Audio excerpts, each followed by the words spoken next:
Sejam bem-vindos nossos amigos que acompanham o exercício semanal da leitura orante da liturgia dominical do próximo dia 14 de fevereiro, sexto domingo do tempo comum.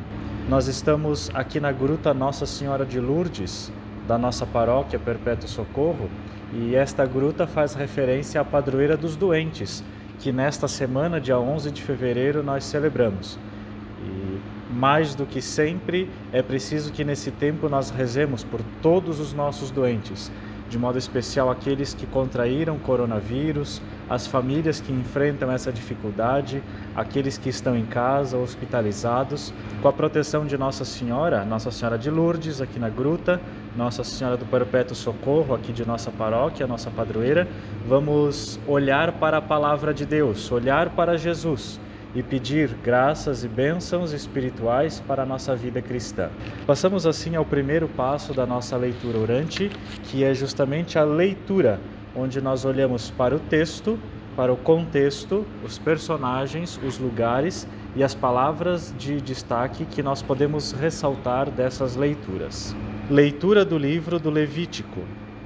O Senhor falou a Moisés e a Arão, dizendo: quando alguém tiver na pele do seu corpo alguma inflamação, erupção ou mancha branca, com aparência do mal da lepra, será levado ao sacerdote Arão ou a um dos seus filhos sacerdotes. Se o homem estiver leproso, é impuro, e como tal, o sacerdote o deve declarar. O homem atingido por este mal andará com as vestes rasgadas, os cabelos em desordem e a barba coberta, gritando: impuro, impuro. Durante todo o tempo em que estiver leproso, será impuro, e sendo impuro, deve ficar isolado e morar fora do acampamento. Palavra do Senhor, graças a Deus. Uma leitura breve do Antigo Testamento. Chamo aqui a atenção aos personagens desse trecho, desse texto. O próprio Senhor Deus, que fala com Moisés, o próprio Moisés e Arão, Moisés o profeta, Arão o sacerdote. Então aqui a gente já vê, a dimensão institucional da religião, na figura do sacerdote. E a figura do leproso, que fala de um homem. Se algum homem for atingido pela lepra, esse é considerado impuro, deve se apresentar ao sacerdote. Então era um ritual da época, Quem estava com lepra se mostrava ao sacerdote, o sacerdote oficializava, dizendo que de fato ele estava doente, estava impuro, e ele então deveria viver longe da sociedade, deveria estar isolado, e não tinha convívio social, não era considerado um cidadão, era considerado alguém impuro que devia ficar longe de todo mundo. Então devemos tomar atenção com essa leitura, porque ela é uma leitura que trata aqui de um comportamento social muito difícil na época, que era a exclusão dos doentes. Então os doentes não estavam junto com as outras pessoas, não eram considerados cidadãos e não participavam da comunidade, eles eram deixados de lado. Então, para a gente ver como era difícil, esse comportamento que é registrado aqui na época bíblica através desse ritual sagrado, desse ritual religioso, Então a pessoa era excluída da sociedade através de um ritual religioso. Então olha que coisa forte, Uma coisa muito para a gente parar e pensar mesmo, Então que essa leitura nos ajude a refletir sobre a nossa vivência religiosa também. Palavras que a gente precisa tomar atenção. Levítico, próprio nome do livro, Que é o livro da lei do Antigo Testamento. Então um acento no I do vi, Levítico. Outras palavras: inflamação, erupção.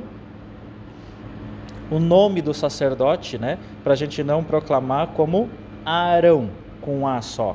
Percebam que ele tem dois As no começo, então a gente estende esse A.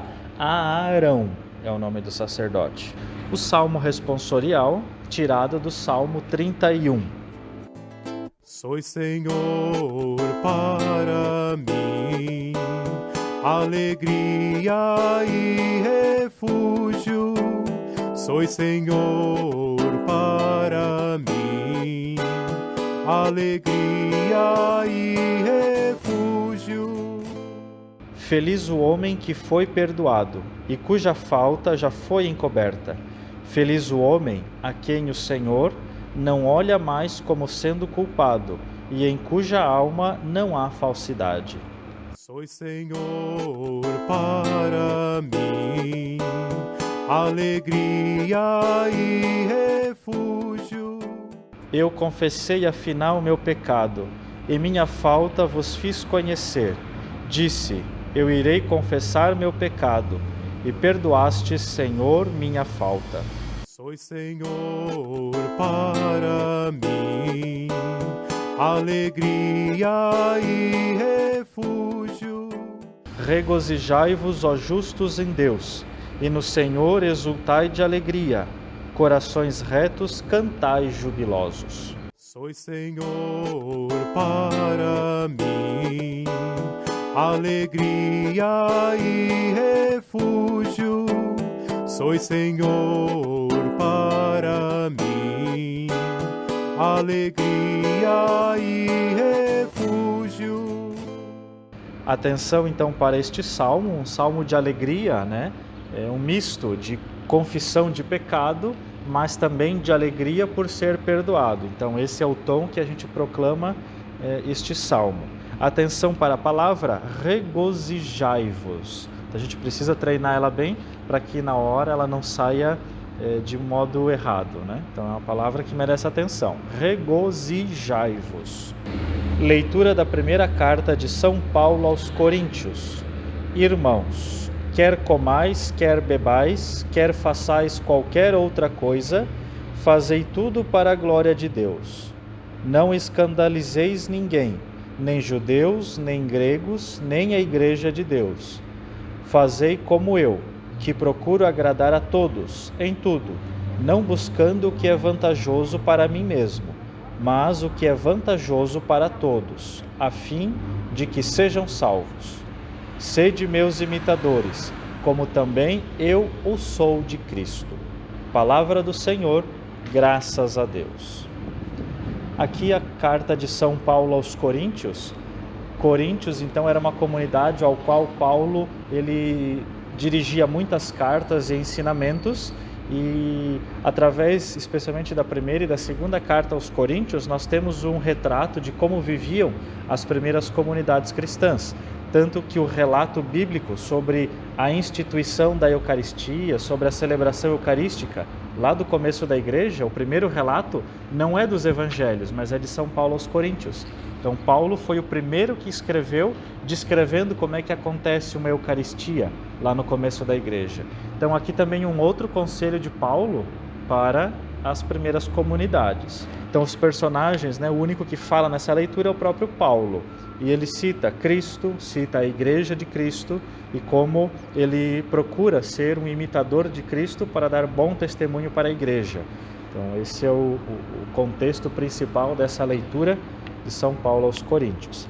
Atenção para algumas expressões que não são tão comuns e a gente então tem que prestar atenção para proclamá-las bem durante a leitura.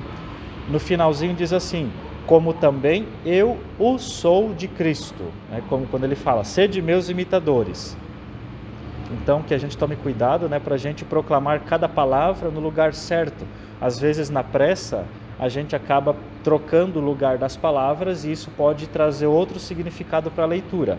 Então uma grande dica para quem faz as leituras, para quem conduz algum ofício na celebração eucarística, é sempre ter muita calma, muita tranquilidade, não ler com pressa, não ler correndo, mesmo no nervosismo do momento, mas a gente precisa, antes de começar, respirar um pouquinho, respirar fundo e fazer com muita tranquilidade, porque assim a leitura ela se torna mais inspirada. Nós sempre proclamamos não por mérito nosso, mas por inspiração e graça do Espírito Santo. Então nós devemos também nos confiar e confiar o nosso ministério de leitores ao Divino Espírito Santo, para que ele proclame a leitura utilizando a nossa voz. E o Evangelho, tempo comum, ano litúrgico B, a maioria dos textos bíblicos do Evangelho tirado de São Marcos. No ano B, nós meditamos mais o Evangelho de São Marcos. Naquele tempo, um leproso chegou perto de Jesus e de joelhos pediu, Se queres, tens o poder de curar-me. Jesus, cheio de compaixão, estendeu a mão, tocou nele e disse: Eu quero, fica curado. No mesmo instante a lepra desapareceu e ele ficou curado. Então Jesus o mandou logo embora, falando com firmeza: Não contes nada disso a ninguém. Vai, mostra-te ao sacerdote e oferece pela tua purificação o que Moisés ordenou como prova para eles. Ele foi e começou a contar e a divulgar muito o fato. Por isso Jesus não podia mais entrar publicamente numa cidade.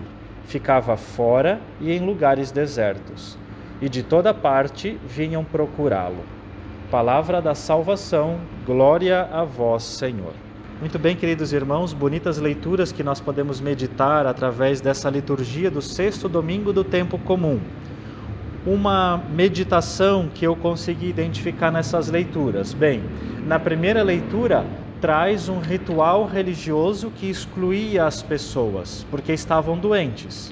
E elas tinham que se virar. Era cada uma por si. Se elas alcançassem a cura, elas poderiam voltar. Mas enquanto estivessem doentes, elas estavam afastadas do convívio social.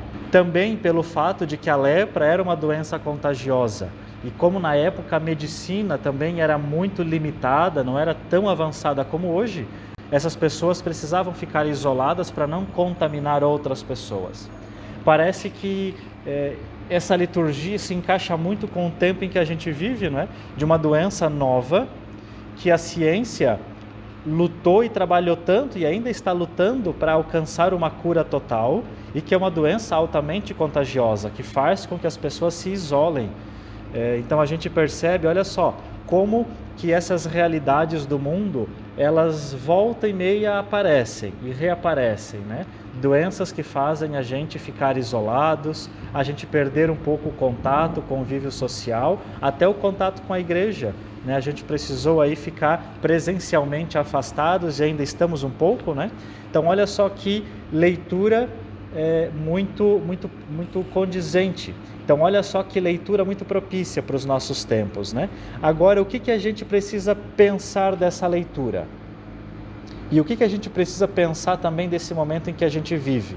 Muito bem, aquilo que Jesus vem trazer no Evangelho. Se na primeira leitura a igreja, enquanto instituição, ficava afastada dessas pessoas e levava elas à exclusão, Jesus ele faz ao contrário. Então nós precisamos olhar para Jesus nessa liturgia. Se a gente olhar só para a primeira leitura, a gente vai ter uma imagem negativa da igreja, como aquela que excluía. Mas vamos olhar também para o Evangelho de Jesus, aquilo que Jesus faz. Jesus é misericordioso. Ele se aproxima dos doentes, promove e ajuda os doentes a alcançar a cura das suas doenças físicas e espirituais e traz de novo aquelas pessoas para o convívio social. Então, o que nós podemos tirar de mensagem dessa leitura? Nós, como cristãos católicos, membros de uma comunidade, membros de pastorais, movimentos, de grupos pastorais, nós não podemos ser instrumentos de exclusão para as pessoas. Nós precisamos olhar para Jesus primeiro e depois ser instrumentos de inclusão, de amor e de misericórdia. E eu ouso dizer, né, que o pior pecado é aquele pecado que a gente comete em nome de Deus. Muitas vezes no nosso trabalho pastoral, até sem querer, um pouco assim inconsciente, a gente acaba afastando as pessoas por uma atitude violenta que a gente tem, por uma atitude de preconceito que a gente tem, por uma atitude egoísta ou até mesmo por uma atitude assim nervosa, uma atitude impensada que a gente acaba afastando as pessoas. E talvez muitos do que estão aí rezando com a gente já tiveram essa experiência. Às vezes alguma vez foi maltratado na comunidade ou teve alguma experiência negativa e ficou afastado por um tempo da igreja. Quantas pessoas que anos não vêm mais para a comunidade porque tiveram experiências negativas com alguma pessoa, de algum movimento, de alguma pastoral, de alguma liderança da comunidade.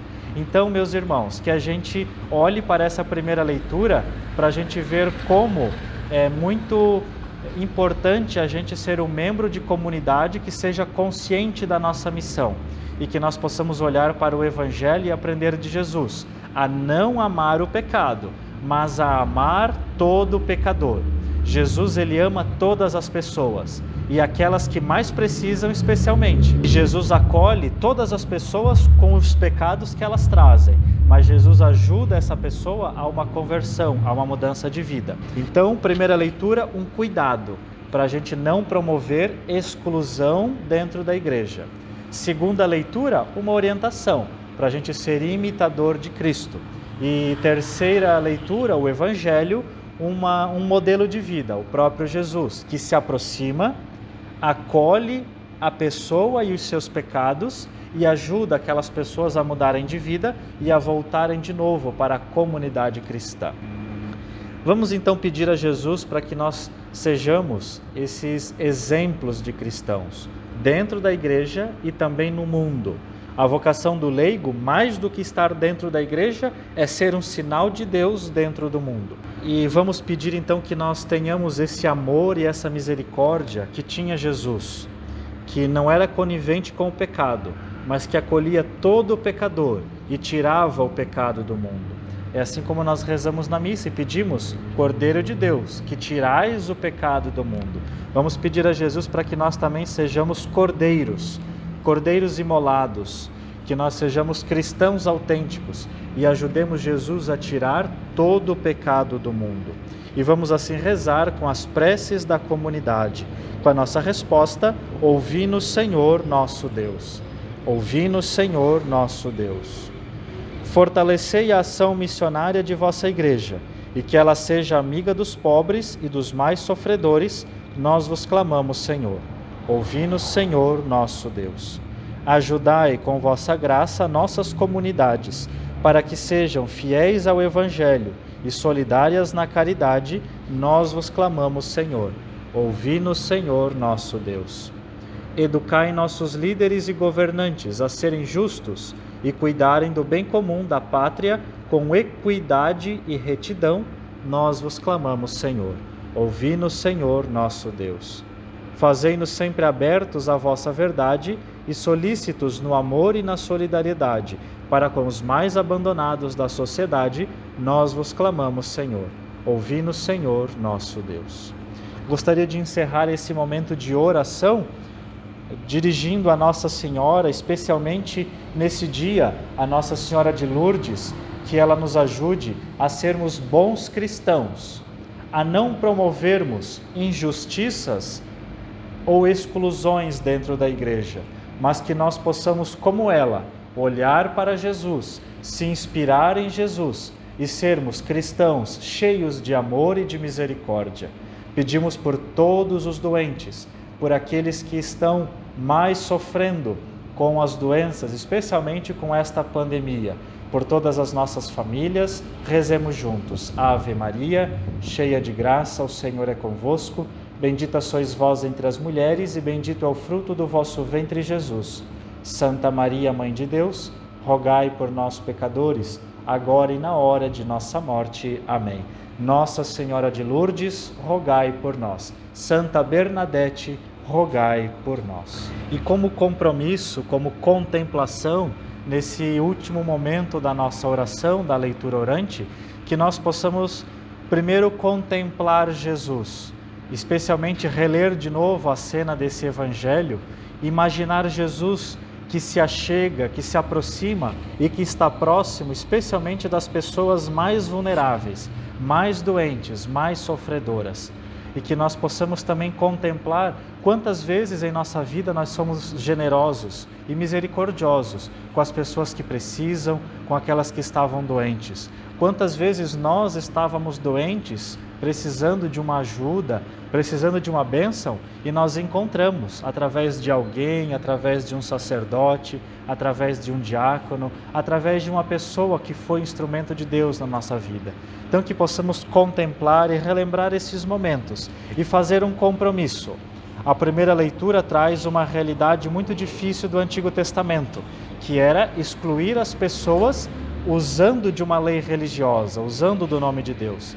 E às vezes, hoje, muitas pessoas estão longe da comunidade porque já sofreram muitas decepções com a igreja. Então, que nós possamos assumir um compromisso de, nessa semana, ir ao encontro de alguém que está longe da igreja. Talvez já foi uma pessoa atuante, mas hoje não participa mais da comunidade, porque não quer, ou porque já não se interessa mais, ou porque sofreu uma decepção com alguém. Talvez você não precisa ser muito direto com essa pessoa, às vezes ela vai ser um pouco ríspida, você não precisa convidar ela já para voltar para a igreja, mas ao menos se aproxime da pessoa, dê um telefonema se você não pode, visitá-la presencialmente, mas mande um recadinho, mande um WhatsApp, telefone para ela, converse com ela, diga que a comunidade precisa, que a comunidade lhe espera novamente, que o que é pecado, o que é decepção, Deus cura com o tempo. E Ele refaz o nosso coração quando nós confiamos nele. Então que nós possamos procurar essas pessoas que estão longe da comunidade, para que juntos possamos formar uma só família de Deus e sermos, como diz São Paulo na segunda leitura, imitadores de Cristo. E outro conselho muito importante de Paulo, não escandalizar a igreja de Deus. Olha que puxão de orelha forte que São Paulo nos faz. Irmãos e irmãs, que todos nós possamos com muita alegria vivenciar bem este sexto domingo do tempo comum.